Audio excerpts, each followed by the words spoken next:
April 15th, Jackie Robinson. Opportunity and trouble can have a common denominator: risk. Jackie Robinson took an enormous risk when he agreed to be the first black man in baseball's major league. More than 25,000 spectators at Ebbets Field watched the 28-year-old Jackie make his Major League Baseball debut. Dodgers against the Braves. On April 15, 1947, Jackie Robinson broke baseball's racial barrier.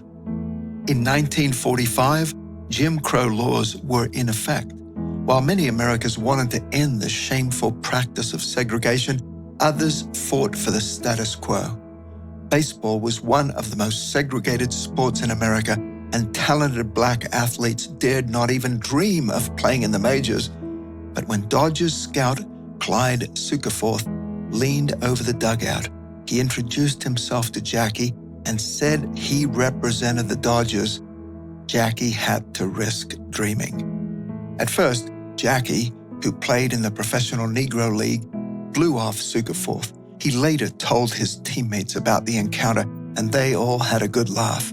But after the game, Jackie dressed with one thought in mind: dinner. But Sukeforth was waiting outside the dressing room. Jackie tried to ignore him, but the man was so respectful that Jackie felt he had to listen to him. Jackie later would write, "Sukeforth was ready to take me on the most important journey I'd ever taken.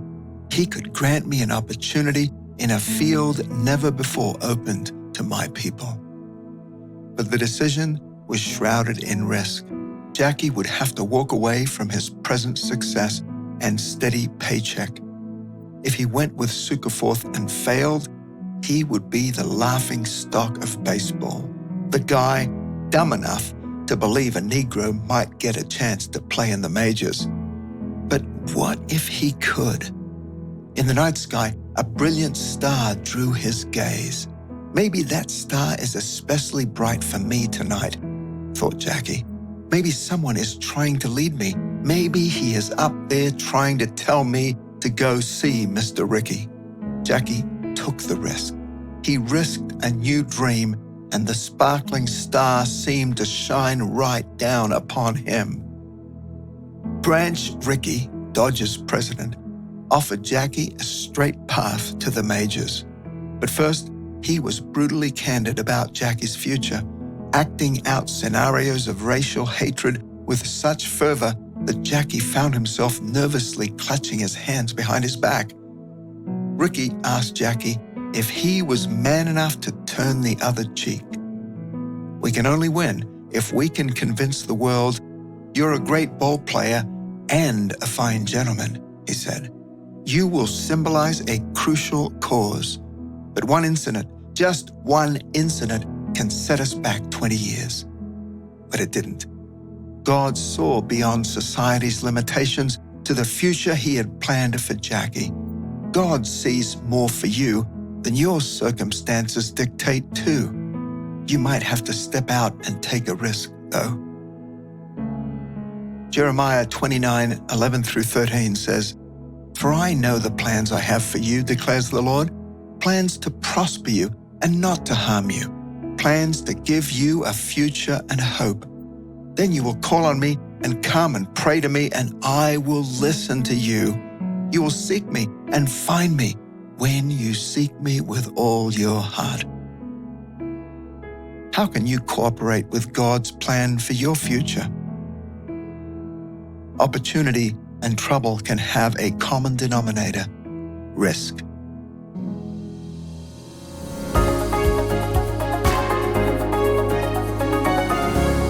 Man, Chuck Stecker here. I'm the teaching pastor at Summit Church in Centennial, Colorado. I'm also the executive director and founder of a ministry called A Chosen Generation.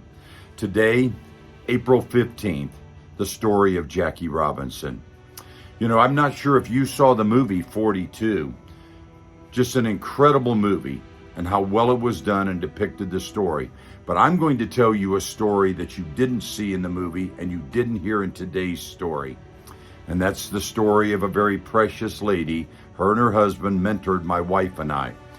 When I saw the movie, the DVD, there by their television set, they were in their mid-90s.